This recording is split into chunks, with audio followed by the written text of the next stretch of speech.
Si tienes colesterol elevado o no quieres que te suba, quédate porque en este video te diré el top de los 10 alimentos que debes evitar y cuáles consumir para bajar los niveles de colesterol.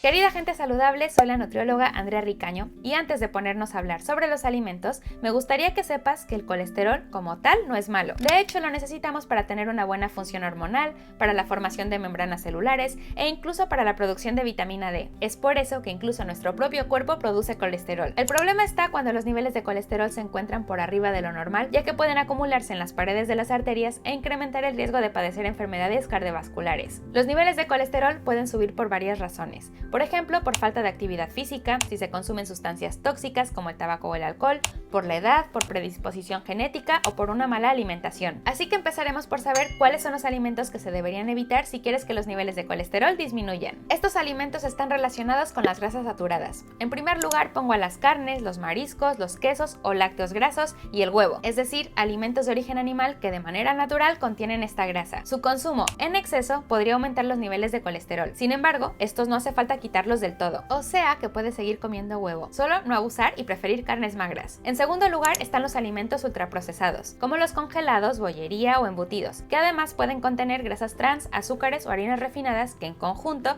pueden afectar tus niveles de colesterol, así que estos mejor quitarlos o reducirlos. Lo tercero a evitar son los que tienen ácidos grasos hidrogenados, como la margarina o productos elaborados con ella. Una vez más, los industrializados. 4. Los alimentos fritos, sobre todo si la fritura se hace con aceites que se han recalentado constantemente, así que prefiero otras preparaciones y déjalo frito para muy de vez en cuando. Y 5. Evita las calorías vacías, es decir, los refrescos, azúcares, jugos y alcohol, porque aunque directamente no te suben el colesterol, sí que pueden afectar que bajen los niveles o que desarrolles algunas alteraciones como que suban los triglicéridos. Y antes de que me digas que no solo te dé problemas, sino también soluciones, pasamos a los alimentos que pueden ayudar a disminuir los niveles de colesterol. 1. La avena. Es rica en fibra soluble y además contiene betaglucanos, un tipo de fibra que forma un gel viscoso y que ayuda a mantener niveles normales de colesterol e incluso a retrasar el vaciamiento gástrico, por lo que te sentirías con más saciedad y evitarás picoteos entre horas. 2. Las semillas de chía. Contienen omega 3, que ayuda a bajar el colesterol malo y favorecer la circulación sanguínea. Además, cuando se hidrata, forma una especie de gel llamado mucílago que ayuda, entre otras cosas, a mejorar la digestión. 3. El maravilloso aguacate, ya que contiene ácido oleico,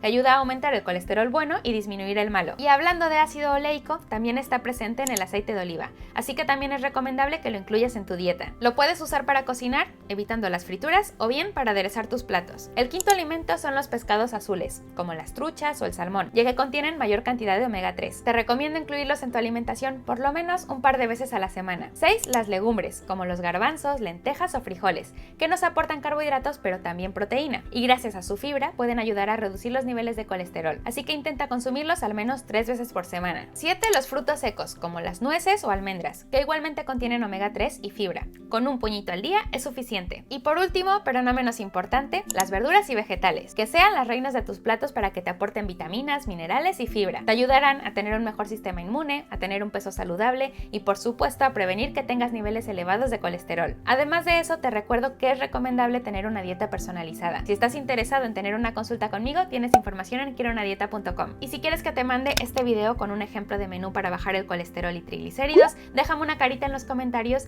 y suscríbete a mi canal para que no te pierdas más consejos nutritivos. Espero que te haya servido el video, me ayudarías a seguir haciendo más si lo compartes y me dejas un me gusta y recuerda, invierte en salud y cuida tu dieta. Hasta la próxima.